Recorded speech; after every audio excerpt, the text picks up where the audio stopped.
पहले का जमाना रहा, जब सढ़ुआने साढ़ू पहुँचत रहे तो उनके इज्जत कैसे होत रही। कहीं साढ़ू के घर साढ़ू आए, जैसे गांव के कुत्ता, और अंदर से सढ़ुआइन बोली भाग रे कुत्ता। अच्छा। और आज के जमाना ये आए कि भैया की देवतन में हनुमान और रिश्तन में सढ़ुआन दुनिया पुरान है। आज का कहत है कि साढ़ू के घर साढ़ू आए, सब नातन के हीरा, और अंदर से सढ़ुआइन बोली मिटा करिए जग पीरा, आज घर चीज आए।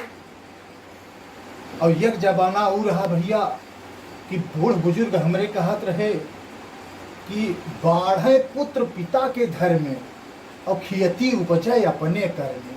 लेकिन आज के जमाना नियता नगरी देखा सारे, कहीं बाढ़े पुत्र बाप के पापे और खेती उपजे खाद के चापे। भैया जतने डारो वतने फसल आ रहा है।